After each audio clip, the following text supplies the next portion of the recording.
Salam əziz şagirdlər, bugün parta şagird məsələlərinə aid maraqlı bir məsələnin izahını verəcəyik. Demək, bu məsələdə deyir ki, uşaqlar sıralara 4-4 otursalar, 3 uşaq ayaq üstə qalar. 5-5 otursalar, bütün sıralar tam dolar. Uşaqların sayını tapın. Demək, deyir ki, uşaqlar 4-4 oturanda 3 uşaq ayaq üstə qalırsa, 4'ü parta sayına vurub, üstünə 3 ayaq üstə qalan uşaq da gəlsə, demək sinifdə olan ümumi olaraq uşaqların sayını almış olaraq.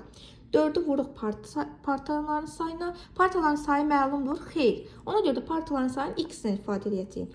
Üstünə gələcəyik, 3 dənə də ayaq üstə uşaq qalmışdı axı, onları bərabər edəcəyik. Demək deyir, 5-5 otursalar, bütün sıralar tam dolar.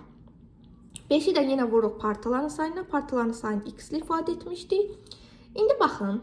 Demək, burada niyə bərabər işarəsi qoyduq ortalıqda? Çünki sinifdəki uşaqların sayı dəyişmir. 5-5 otursaq, 4-4 otursaq, sinifdə neçə uşaq varsa, yəni onları neçə oturtmağımızın fərqi yoxdur. Yəni say eyni qalır. Ona görə rahatlıqla ortaqda bərabər işarəsi qoyuruq. Sadəcə elə məsələn 4-4 oturanda uşaqların ümumi sayı ola bilər ki, 4'ə bölünməyən ədəd olsun. Burada məsələn elədir. Ona görə də məcbur qalıq kimi, yəni ayaq üstə qalan uşaqların sayı qalıq kimi düşünək. Məcbur sonda 3 nəfər qalır. Amma 5-5 oturanda, yəni 5'ə bölünür də, yəni uşaqların ümumi sayı 5'ə bölünən ədəddir. İndi gəlin tapaq görək x neçədir. Məchullar bir tərəfə, məlumlar bir tərəfə. 4x-i keçirdəcəyik 5x-dən, 5x-dən yəni 4x-i çıxacağıq, eləyəcək x bərabərdir. Hazır şəkildə yazaq artıq. Burada da 3 qalacaq. X bərabərdir 3. Deməli, partaların sayı 3'dür. Bizdən isə sinifdə olan bütün uşaqların sayını soruşur. Bütün uşaqların sayı neçədir? Bax, elə bu tərəfə yazılmışıq 5x. 5'i vuracağıq 3'ə, eləyəcək 15.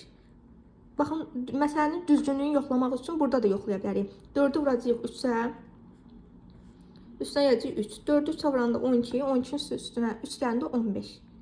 Yenə doğru alındı. Deməli, sinifdə uşaqların sayı eləyir 15. İzahımız bu qədər. Əgər videodan yararlandınızsa, paylaşımı bəyənib, takip atıb, yorum yazmağı unutmayın. Sağ olun.